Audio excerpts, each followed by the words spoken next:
Hi, I'm Dr. Sadowski, and welcome to an edition of Wisecracks. We're going to do a video series here while everybody's stuck at home for things to do at home to help try to keep you healthy, try to keep you a little bit sane too. So the first thing we're going to do is we know that a lot of people are working from home and having to sit at computers a lot. So one of the problems with what we find is that when people sit, obviously their posture can start to slouch like this, especially if you're on a computer. The problem with that is all this forwardness of your spine helps take away the normal curves that are supposed to be there. You see, our spine was designed with these curves to help hold up weight. And when you're structurally standing up like this, all your weight is held up pretty much by your spine. You don't need a whole lot of muscles to hold things up. Problem is, when we sit, our pelvis tilts like this.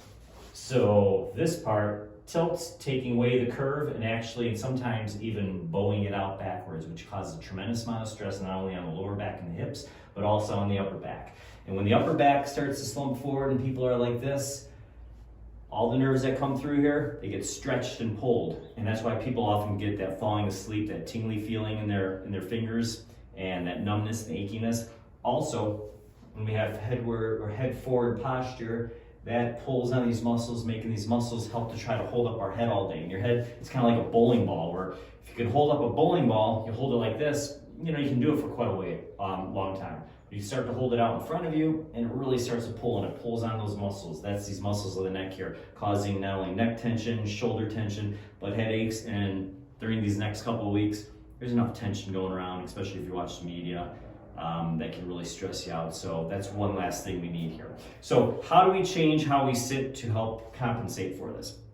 The simplest, easy way to do it is by taking something like our wedge cushion here, which helps to put an increase in the back part of the seat to help lift up our butt here in the back to put a curve in our spine. Because without this type of thing, or folding up a towel and putting it back here to lift up the back of your butt, what will happen is that allows your spine to slouch like this. And we already showed how slouching here, how it affects the spine.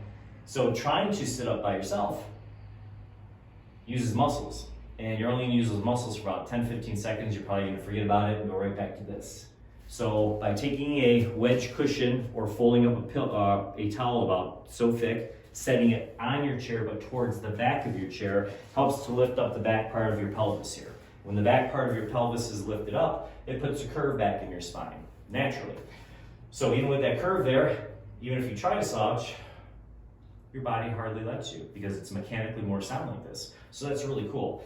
Now the next step is, if you're working on a computer on a desk and your keyboard is out in front or your computer is further out in front and you have to lean, it kind of defeats the whole purpose of doing this. So you want to bring your computer closer to you. You want to raise it up to a point where your head and shoulders are up. You don't have to lean forward to use it, because now leaning forward, again, is going to cause those kind of problems. So use a wedge cushion like this, fold up a towel, bunch it up, put it towards the back, not behind you, but underneath you, underneath the back part of your butt, to lift this up to put a curve here.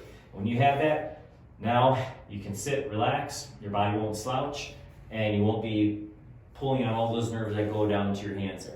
So let's try to do this, especially if we're sitting at home and working a lot, so that when we do come back to full-time working here again, we're not trying to correct all the Quasimodos. So until next time, take care, signing out.